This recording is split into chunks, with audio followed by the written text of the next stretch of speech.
مخصوصا تحت روبری تلیقشو خورکشف بیش از 12 سال مشق ورزی و تحت روبری او در مسابقه های با نفوذ فراقهروی و فراجهانی شرکت ورزید.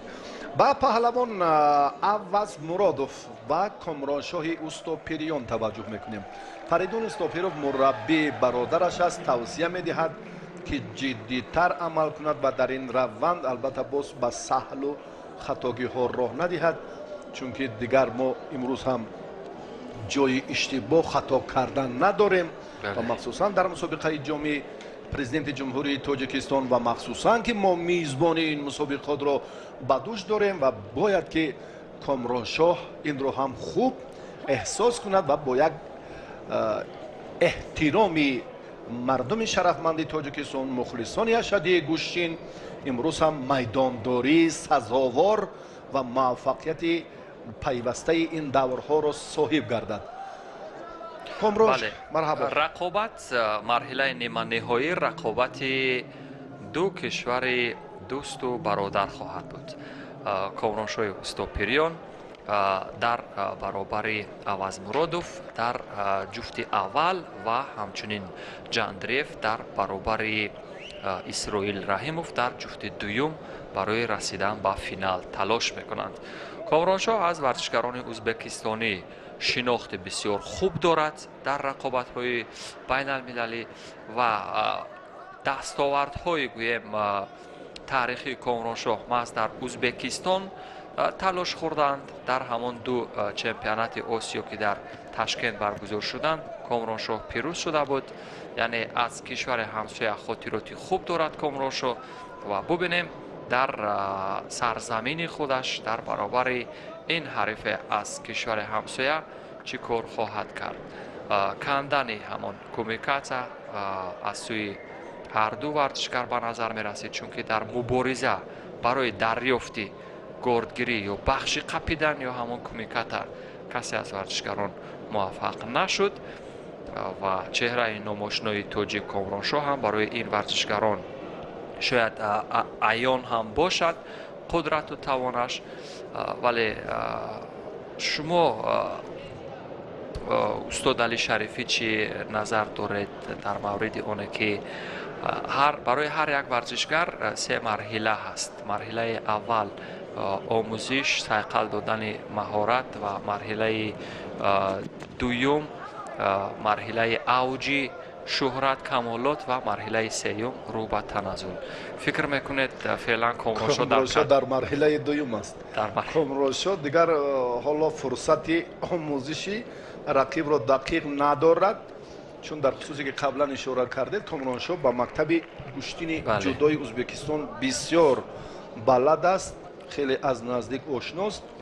مطلبش تنها و تنها همون مرحله دوم باید اینجا هم با یک جدیت تا به نقطه نهایی همان حمله های خود را، تلاش های خود را هم نشان دهد و به مرحله نهایی برای ما با امیدواری های زیاد البته اینجا تماشا داریم و بیشتر هم اطمینان هست جهت آن مطلبی که ما چون بیان کردیم ملکه در سلسله حمله های کامرانشاه دستی رقیب را خوبتر داشته است. ببینید که حرکت میکند که باز هم با ترتیب درست همون یک حلوک داخله را بدون ایست اجرا میکند و بیشتر هم در همون کارنامه هایش باز هم موفقیت هایش هم همین اصول یک نقش خاصه و علاقیده خود را دارد. کامرانشاه در این روند ببینید حریف را اکنون فشار می آورد بیشتر که اندکی از میدان دور شد رقیبی و این هم مجازاتش الکی معلوم شد و اکنون ما از این چهره اندکی باز هم صورت افزایی جالبیتی نیروسنجی اینجا را ببینیم، چون در خصوصی که در همون مرحله اوج است کامرانشاه هم باید مسئولیت را که بسیار در قسمت آخر ببینید با اجرای اصول شکستن таваҷҷӯҳ кард комроншоҳ ки дар айни қомати росто будани ҳариф гумон мекунам ин хилофи қоидаҳои ҷудо аст, чунки саломатии варзишгар дар мадди назар аст. мувофиқи ман фикр мекунам ба хотири ҳолати нигоҳдошти тахтапӯш рақибро баръакс хост ба канори дигар, чун ба зону афтида буд ва баъдан ин ҳам довар як мулоҳизаи дақиқ ҳам кард. Акнун мебинем ки дар сонияҳои охир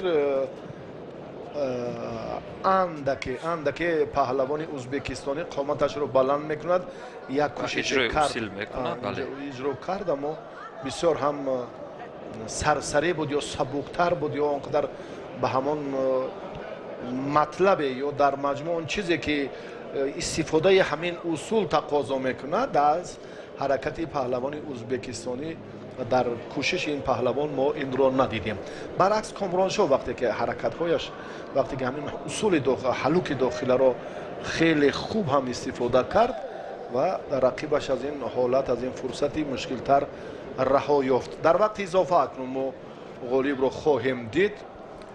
бале, голденско ин лаҳза ҳасостар аст барои варзишгари ӯзбекистонӣ, чунки ду корди зарди ҷазо дорад. комроншоҳ ҳаракат мекунад, як ҳаракате ки якам ба назар мерасад Азиз Муродов осеб дида бошад. Фаридун ҳам нигарон аст ва бубинед ин гуна ҳаракот баъзан метавонанд тактикӣ бошанд, ҳамон гунае ки варзишгари ӯзбекистонӣ дар финали гран-при Ташкент дар муқобили комроншоҳ дар муқобили мазарат Беҳрӯзи Хоҷазода нишон дод. Яъне баъзан худашро осебпазир вонамуд мекард, вале чун дар лаҳзаҳои поёнӣ тарафти дидем ки ҳама яъне айрои қоида аст. Яъне баъзан ҳаракоти тактикӣ ҳам мешавад ки варзишгар худро осебпазир нишон диҳад.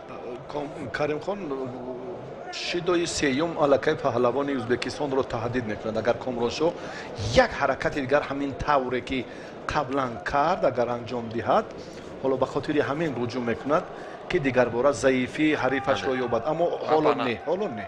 Акнун инҷо ба хотири фаъл шатак ё ин ки ҳамон чӣ мегӯянд ҳаракоти дуруғин ё ҳамлаи дуруғин, ҳуҷуми дуруғин, бале, ба ҳамин тартиб фалшатак дар лаҳзаи поёнӣ ба инобат гирифта мешавад, ба ӯ сеюмин корди зарди ҷазо дода мешавад. Ва ман гумон мекунам аз варзишгароне чун комроншоҳ агар иҷрои усулҳои маъмулу ҷазобро бубинем хубтар хоҳад буд. беҳтар буд. Ман гумон доштам ки як ҳаракати дигар лозим буд барои комроншоҳ ки рақибашро шидо диҳанд. ва дигарбора ҳам акнун довар назар ва фикри дақиқи довар аст.